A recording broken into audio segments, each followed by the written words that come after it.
हारिस रऊफ को आपको पता है कि बड़ा मसला चल रहा है हारिस रऊफ का, जिस तरह पीसीबी के साथ इशू चला है, तो क्या हारिस रऊफ के खिलाफ कोई एक्शन जो है वो पॉसिबल है? क्यों जी, हो सकता है कोई एक्शन? देखिए अभी तक जो पीसीबी के यही बोला कि फिलहाल कोई एक्शन जो आलिया रशीद है पीसीबी की मीडिया मैनेजर, उनका तो नामिया यही था, उन्होंने कहा कि फिलहाल कोई एक्शन नहीं ले रहे, लेकिन इस तरह से तो ऑब्वियसली एक्शन नहीं लिया जा सकता और ना लिया जाएगा, लेकिन दूसरे तरीके से जरूर होगा कि उनको इग्नोर उनको किया जा सकता है सिलेक्शन में। लेकिन मैं बड़ा हैरान हुआ कि जिस तरीके से हारिस रऊफ को इन्होंने ऑफर्स करवाई, पहली बात तो यह हकीकत है कि मैं नहीं समझता था कि हारिस रऊफ स्क्वाड में होते हैं। सिलेक्शन कमेटी के चीफ वहाब रियाज ने बात की तो उस वक्त वो तैयार थे, उन्होंने कहा था कि खेलेंगे, लेकिन सिलेक्शन को अनाउंस करने से एक दिन पहले उन्होंने मना कर दिया कि वो नहीं खेलना चाहते ड्यू टू फिटनेस। उन्होंने ये वजह बताई। अब बातें सामने आ रही है कि हारिस रऊफ बिल्कुल फिट है।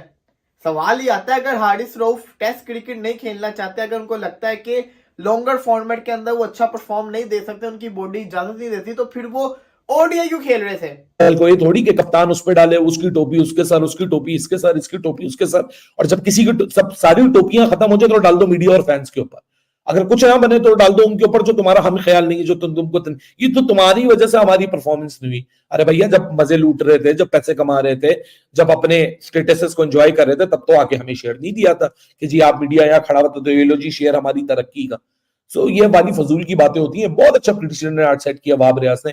मैं तो दिल से बहुत खुश हूं वहाब रियाज की इस हरकत से। किसी को बुरा लगता है 4 रोटी ज्यादा जाके खा ले, लेकिन यही हकीकत है जो कि स्टेक होल्डर को खुद करनी चाहिए। ना मीडिया को जरूरत पड़ेगी, ना किसी यूट्यूबर को जरूरत पड़ेगी कुछ बकवास करने। जय हिंद दोस्तों, पाकिस्तान ब्रेकिंग न्यूज चैनल में आप सभी का हार्दिक स्वागत। पाकिस्तान क्रिकेट बोर्ड और हारिस रऊफ के बीच में खींचातानी शुरू हो गई है, क्योंकि पाकिस्तान क्रिकेट बोर्ड हारिस रऊफ को ऑस्ट्रेलिया दौरे के लिए अपने टेस्ट स्क्वाड में लेना चाहता था, पर हारिस रऊफ ने टेस्ट मैच खेलने से सरासर मना कर दिया और इसलिए अब पाकिस्तान क्रिकेट बोर्ड और पाकिस्तान के चीफ सेलेक्टर वहाब रियाज हारिस रऊफ के इस बिहेवियर से खुश नहीं है, क्योंकि बहुत लोगों का कहना है कि हारिस रऊफ टेस्ट मैच छोड़कर वहाँ पर बीबीएल खेलना चाहते हैं, जिससे उनको ज़्यादा पैसे मिलेंगे, पर उनका पाकिस्तान क्रिकेट बोर्ड के साथ भी सेंट्रल कॉन्ट्रैक्ट है और इसलिए वो बहाना बनाकर पाकिस्तान के लिए टेस्ट मैच नहीं खेलना चाहते। अब पाकिस्तान मीडिया ये भी रिपोर्ट कर रहा है कि पीसीबी के कुछ ऑफिशियल्स हारिस रऊफ से बात करेंगे और अगर फिर भी हारिस रऊफ नहीं माने तो उनके ऊपर बड़ा एक्शन लिया जाएगा। जहां पर पाकिस्तान क्रिकेट बोर्ड ने हारिस रऊफ को इस दौरे के लिए बहुत सारी सुविधा दी थी।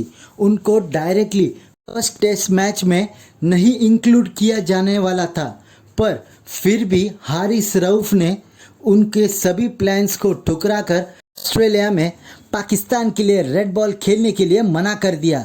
जहां पर पाकिस्तानी मीडिया ये भी रिपोर्ट कर रहा है कि हारिस रऊफ को बीबीएल में बहुत बड़ी अमाउंट मिलने वाला है।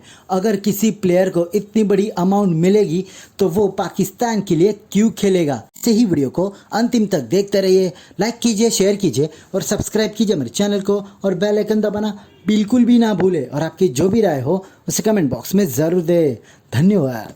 हारिस रऊफ को आपको पता है कि बड़ा मसला चल रहा है हारिस रऊफ का, जिस तरह पीसीबी के साथ इशू चला है, तो क्या हारिस रऊफ के खिलाफ कोई एक्शन जो है वो पॉसिबल है? क्यों जी, हो सकता है कोई एक्शन? देखिए अभी तक जो पीसीबी के यही बोला कि फिलहाल कोई एक्शन जो आलिया रशीद है पीसीबी की मीडिया मैनेजर, उनका तो नामिया यही था, उन्होंने कहा कि फिलहाल कोई एक्शन नहीं ले रहे, लेकिन इस तरह से तो ऑब्वियसली एक्शन नहीं लिया जा सकता और ना लिया जाएगा, लेकिन दूसरे तरीके से जरूर होगा कि उनको इग्नोर उनको किया जा सकता है सिलेक्शन में। लेकिन मैं बड़ा हैरान हुआ कि जिस तरीके से हारिस रऊफ को इन्होंने ऑफर्स करवाई, पहली बात तो यह हकीकत है कि मैं नहीं समझता था कि हारिस रऊफ स्क्वाड में होते हैं, लेकिन आप पीसीबी के एम्प्लॉय हो, अगर सिलेक्टर चाहते हैं आपको कि आप टीम में हो, तो मुझे नहीं लगता कि एक प्लेयर मना कर सकता है कि भाई मैं अवेलेबल नहीं।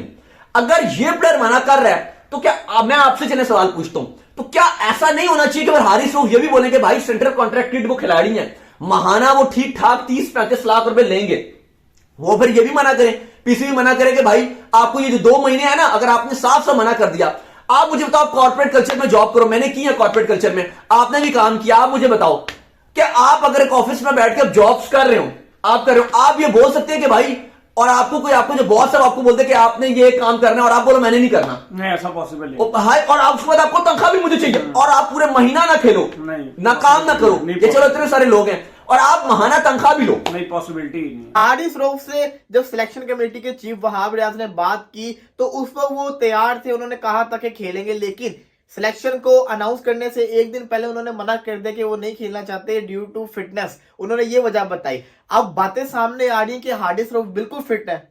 सवाल ये आता है, अगर हारिस रऊफ टेस्ट क्रिकेट नहीं खेलना चाहते, अगर उनको लगता है कि लॉन्गर फॉर्मेट के अंदर वो अच्छा परफॉर्म नहीं दे सकते, उनकी बॉडी इजाजत नहीं देती, तो फिर वो ओडीआई क्यों खेल रहे थे? ओडीआई क्यों खेल रहे हैं? देखिए, हम हमेशा से ये बात करते आ रहे हैं, हारिस रऊफ T20 से ओडीआई के अंदर गया, अब उसको टेस्ट के अंदर लेके जा रहे थे। एक T20 4 ओवर करने वाला बॉलर आपने 10 ओवर करने वाली बॉलिंग लाइनअप के अंदर कर दिया, वहां पे क्या रिजल्ट आया? आपको पता है कि हारिस रऊफ को सबसे ज्यादा रन पड़े इस वर्ल्ड कप के अंदर। अब वही हारिस रऊफ अगर टेस्ट खेलता तो और बुरी तरह भी हाल होना था। लेकिन मैं स्टिल ये समझता हूं कि हारिस रऊफ पाकिस्तान का एक बहुत अच्छी चॉइस हो सकती थी ऑस्ट्रेलिया के अंदर। ऑस्ट्रेलिया वो जगह जहां से हारिस रऊफ को मुकाम मिला था, इज्जत मिली थी, ग्रूम मिला था। वहां की जो पिचेस है वहां पे बाउंस जो है वो सूट करता है, और जहां पाकिस्तान का पहला मैच है पर्थ के अंदर, वहां तो बाउंस आता भी मुंह के ऊपर सीधा है। तो वहां पे हारिस रऊफ का होना बड़ा ज्यादा जरूरी था। पाकिस्तान के पास एक तगड़ा फास्ट बॉलर नहीं है, और ये पाकिस्तान की बॉलिंग लाइनअप को वीक करता है। कल को ये थोड़ी कि कप्तान उस पे डाले, उसकी टोपी उसके सर, उसकी टोपी इसके सर, इसकी टोपी उसके सर, और जब किसी की सब सारी टोपियां खत्म हो जाए तो डाल दो मीडिया और फैंस के ऊपर। अगर कुछ ना बने तो डाल दो उनके ऊपर जो तुम्हारा हम ख्याल नहीं है, जो तुमको ये तो तुम्हारी वजह से हमारी परफॉर्मेंस नहीं हुई। अरे भैया, जब मजे लूट रहे थे, जब पैसे कमा रहे थे, जब अपने स्टेटसेस को एंजॉय कर रहे थे, तब तो आके हमें शेयर नहीं दिया था कि जी आप मीडिया यहाँ खड़ा होता तो ये लो जी शेयर हमारी तरक्की का। सो ये वाली फजूल की बातें होती हैं। बहुत अच्छा प्रिडिक्शन ने सेट किया वहाब रियाज ने। मैं तो दिल से बहुत खुश हूं वहाब रियाज की इस हरकत से। किसी को बुरा लगता है 4 रोटी ज्यादा जाके खा ले, लेकिन यही हकीकत है जो कि स्टेक होल्डर को खुद करनी चाहिए। ना मीडिया को जरूरत पड़ेगी, ना किसी यूट्यूबर को जरूरत पड़ेगी कुछ बकवास कर। They are the work in the progress as far as the red ball cricket is concern. Qasim है, मुबश्शिर है, सुफियान मुकीम है, फैसल अकरम है। इट इज अबाउट टाइम कि यहाँ एनसीए का रोल बहुत इंपॉर्टेंट हो जाता है। ये तो देखो, ये टीम है, हफीज और वहाब टीम अफेयर्स चला रहे हैं। अब एक रोल है एनसीए का जो कि डेवलपमेंट फेज। एक्चुअल इम्तिहान तो पाकिस्तान क्रिकेट बोर्ड का वहां है।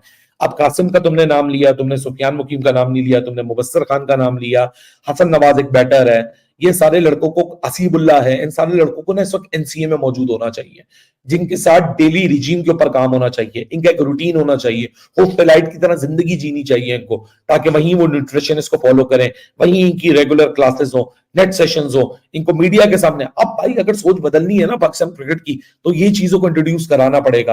अंडर 19 पे जिस तरह बहुत अच्छी अपॉइंटमेंट की मोहम्मद यूसुफ की। मोहम्मद यूसुफ को शिकायत थी कि बड़े सेटअप के अंदर बैटिंग कोच का रोल बहुत लिमिटेड होता है, वहां वो सिर्फ बैटर को बता सकता है कि आपकी ये गलती है, आपने काम करना नहीं करना, आपकी मर्जी है।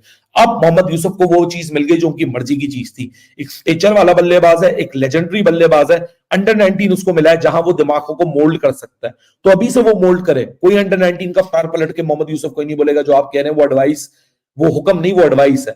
अब डिमांड करना चाहिए। एक तो चलो बात यह है कि वो आपको ड्रॉप कर दे, वो अलग बात है, आप फिर आपकी तनख्वाह ठीक है कि उनको आपकी जरूरत नहीं है। लेकिन अगर इतने इन्होंने ऑप्शंस दिए थे, मैं हैरान हूं। शायद आफरीदी आ जाए हैं, उन्होंने कंसर्निंग जाहिर किया। वो कहते हैं कि जिस तरह पता चला कि इतना कुछ आपको वो पीसीबी सिलेक्शन कमेटी और हफीज आपको दे रहे हैं, उन्होंने कहा खाली दिन में 10 ओवर डालना, परफॉर्मेंस आपकी बेशक ऊंच नीच हो, हम आपको कुछ भी इसको इग्नोर करेंगे। तीसरा उन्होंने ये कहा कि आप पहला टेस्ट मैच बेशक मत खेलना, जब आपको लगे कि हमें जरूरत पड़ेगी दूसरा टेस्ट या तीसरा मैच खाली तब आपको खिलाएंगे।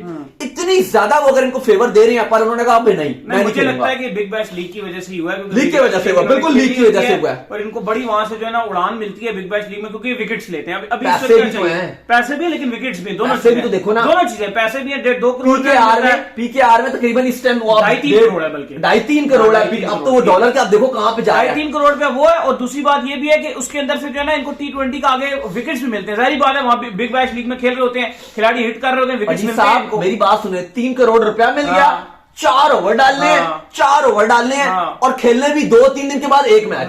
टेस्ट मैच तो मजदूरी है, सुबह 8 बजे से आप ग्राउंड में पहुंच जाओ और शाम को 6 तक करो और 5 दिन तक खेलो, और ना कोई एक्टिविटी।